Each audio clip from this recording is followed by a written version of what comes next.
قائد اہل سنت علامہ شاہ نورانی، اے قائد اہل سنت علامہ شاہ نورانی، اے قائد اہل سنت، اللہ کے فضل و کرم سے تم نے یہ حوصلہ پایا، اس ظلمت کی وادی میں دین کا پرچم لہرایا ہے۔ رکھیں، بڑی اہم خطابات ہونے والے ہیں۔ جو احباب دائیں بائیں یا ادھر کھانا جو ہے وہ تناول فرما رہے ہیں وہ تشریف لے آئیں حال میں، تاکہ آخری 2-3 خطابات ہیں۔ مولانا شاہد رضا صاحب بھی تشریف لانے والے ہیں اور شیخ ترجانی صاحب بھی۔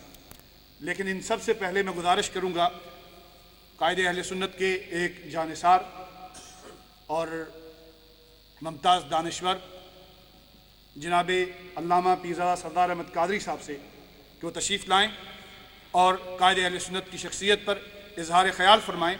ان سے پہلے میرے سامنے مولانا صابر علی صاحب بولٹن سے تشریف فرمائیں، وہ آگے تشریف لے آئیں۔ مولانا صابر علی صاحب، جن علماء کو میں چہرے سے نہیں پہچانتا ہوں، درخواست ہے کہ آگے تشریف لے آئیں، کیونکہ یہی قائد اہل سنت کا طریقہ تھا، وہ علماء کرام کو آگے بٹھاتے تھے۔ مولانا قاری شبیر صاحب تشریف لائے ہیں، ان کا بہت شکریہ۔ مولانا محمد فیصل نورانی صاحب تشریف لائے ہیں، ان کا شکریہ۔ اور جو بھی علماء کرام موجود ہیں، میں انہیں اگر چہرے سے نہیں پہچانتا تو ان سے گزارش ہے کہ آگے تشریف لے آئیں۔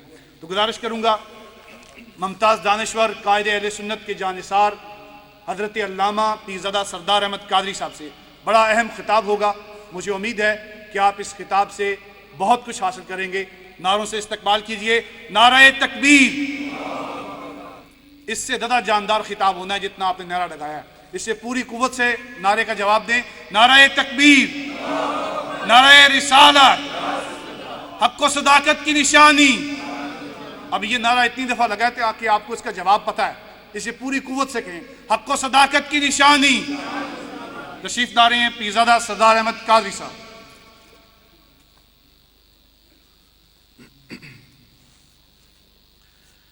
اعوذ باللہ من الشیطان الرجیم، بسم اللہ الرحمن الرحیم، الحمد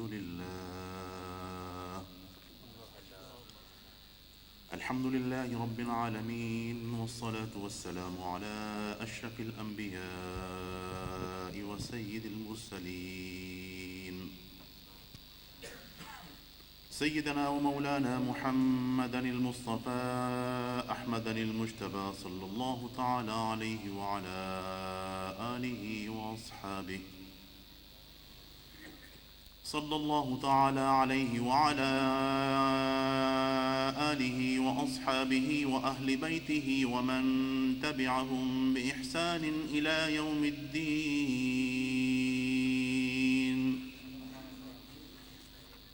اعوذ باللہ من الشیطان الرجیم، بسم اللہ الرحمن الرحیم،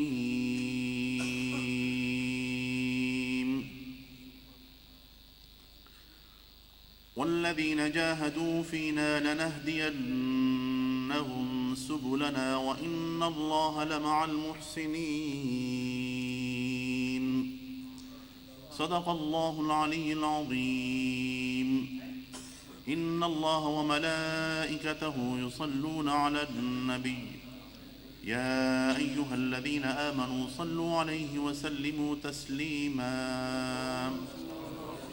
اللہم صل وسلم علی سیدنا مولانا محمد وعلى آلہ وصحبہ وبارک وسلم وصلوا علیہ، الصلاة والسلام علیک یا سیدی یا رسول اللہ، وعلى آلك وأصحابك وأهل بيتك يا حبيب الله، مولاي صل وسلم دائما أبدا على حبيبك خير الخلق كلهم، فإن من جوده الدنيا وضرتها ومن علومه علم اللوح والقلم، يا رب بالمصطفى بلغ مقاصدنا واغفر لنا ما مضى يا واسع الكرم۔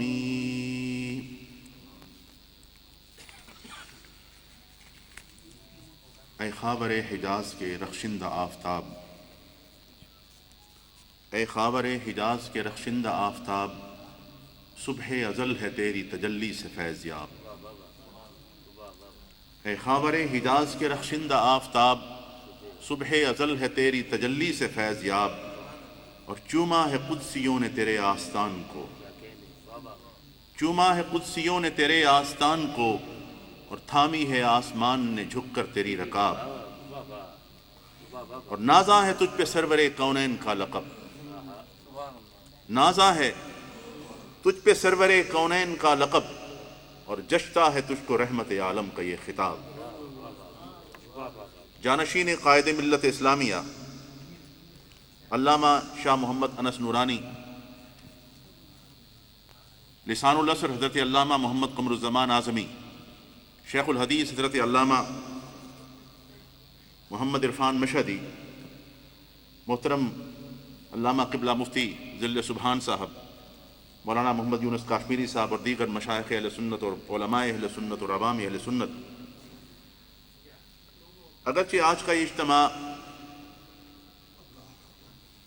کوانٹٹی کے اعتبار سے، افراد کے اعتبار سے اتنا بڑا اجتماع اگرچہ مسلسل نہ رہا ہو، لیکن میں دیکھ رہا ہوں کہ کوالٹی کے اعتبار سے، اپنی کیفیت کے اعتبار سے یہ آج کا اجتماع ایک بہت بڑا اہم نمائندہ اجلاس ہے کہ جس میں علماء اہل سنت کی کثیر تعداد جمع ہے۔ مولانا ظفر علی خان نے جو نعتیہ اشعار کہے تھے، جو میں نے شروع میں پڑھے حضور علیہ الصلوۃ والسلام کی شان میں، اصل میں امام شاہ احمد نورانی کی زندگی کا راز یہ تھا کہ انہوں نے یہ راز پا لیا تھا کہ میں مصطفیٰ کے نام کو بلند کرتا ہوں تو اللہ رب العالمین میرے مقام کو بلند کر رہا ہے۔ عربی کے ایک شاعر نے کہا تھا کہ ما ان مدحت محمدم بمقالتی لیکن مدحت مقالتی بمحمدی، کہ میں اگر اپنی فصاحت و بلاغت کا اظہار کرتے ہوئے مصطفیٰ کی مدحت بیان کرتا ہوں تو اس سے مصطفیٰ کا کمال جو ہے وہ بڑھ تو نہیں رہا، میں ان کی شان نہیں بڑھا رہا، لیکن مصطفیٰ کا ذکر کر کے میں اپنے مقام کو بڑھا رہا ہوں۔ امام شاہ احمد نورانی نے آپ کو ایک طریقہ بتا دیا، آپ کو ایک گر بتا دیا، آپ کو ایک راز بتا دیا، آپ کو ایک سیکرٹ بتا دیا کہ دنیا کی سیادت اور قیادت کے طلبگاروں، اپنے آپ کو بڑے بڑے ٹائٹل سے نواز کر اپنے آپ کو تسکین دینے والوں، اخبارات کو پیسے دے کر اپنی تصویریں چھپوا کر اپنے آپ کو قائد تسلیم کروانے والوں، ان تمام چیزوں سے ہٹ جاؤ، مصطفیٰ کے در پر بک جاؤ، دنیا تمہیں اپنا قائد تسلیم کر لے گی۔ وہ کہا کرتے تھے کہ ہم فار سیل نہیں ہیں، ہم بک نہیں سکتے، کیونکہ ہمارا سودا دربار مصطفیٰ میں ہو چکا ہے، ہم حضور کی بارگاہ میں بک چکے ہیں۔ آج ان کے علم کی، ان کی سیادت کی، ان کی فضیلت کی، ان کی علمی وجاہت کی، ان کے شخصی کمال کی، ان کے حفظ قرآن کی، ان کی تجوید قرات کی، اور ان کے تمام کمالات اور محاسن کی باتیں ہوتی رہیں اور ہو رہی ہیں، لیکن میرے نزدیک امام شاہ احمد نورانی کی زندگی کا جو ترہ امتیاز ان کو اپنے دور کی تمام شخصیات سے ممیز، ممتاز اور اہم کرتا ہے، وہ ان کی سب سے بڑی کرامت ہے، جو ان کی کرامت ان کی استقامت ہے۔ امام شاہ احمد نورانی کو اتنے شعلہ بیاں خطیب نہیں تھے، کسی بہت بڑی مسجد کے خطیب بھی نہیں تھے۔ امام شاہ احمد نورانی ڈائری بک کر کے تقریر کرنے والے خطیب بھی نہیں تھے، نذرانے وصول کرنے والے خطیب بھی نہیں تھے۔ وہ اپنے نام کے ساتھ کبھی مناظر، کبھی اپنے نام کے ساتھ محدث مفسر لکھوانا بھی پسند نہیں کرتے تھے۔ تو پھر مولانا عبد الحامد بدایونی رحمۃ اللہ علیہ کے ساتھ تبلیغی دوروں پر جانے والا یہ خاموش طبع نوجوان اچانک مطلع سیاست پر 1970 میں قومی اسمبلی میں پہنچتا ہے، اور پھر پوری دنیا اس کو دیکھتی ہے کہ یہ آدمی جو ہے اس کے اندر سپارکل ہے، یہ عام آدمی نہیں ہے۔ تو کس وجہ سے؟ ہم نے قومی اسمبلی کے ممبر بڑھتے ہوئے بہت سارے لوگ دیکھے، لوگ آتے ہیں چلے جاتے ہیں، لوگ ان کا نام تک بھول جاتے ہیں، لیکن امام شاہ احمد نورانی قومی اسمبلی میں پہنچا، جمعیت علماء پاکستان کا قائد بنا، تو اس کے بعد سٹیج ایسی آئی کہ قومی اسمبلی کے ممبر ہوں یا نہ ہوں، سینٹ کے وہ ممبر ہوں یا نہ ہوں، بلکہ ایک سٹیج آئی کہ میں نے لکھا کہ اب وہ سٹیج پر آ گئے ہیں کہ جمعیت علماء پاکستان کی صدارت بھی ان کے تعارف کے لیے ضرورت نہیں ہے، جمعیت علماء پاکستان کو اپنے تعارف کے لیے شاہ احمد نورانی کی ضرورت ہے۔ شاہ احمد نورانی نام ہی کافی ہے۔ کیوں؟ کس لیے؟ وہ کیا گر تھا، وہ کیا خوبی تھی؟ سب سے بڑی بات تو ان کے کردار کی استقامت تھی کہ جیسے وہ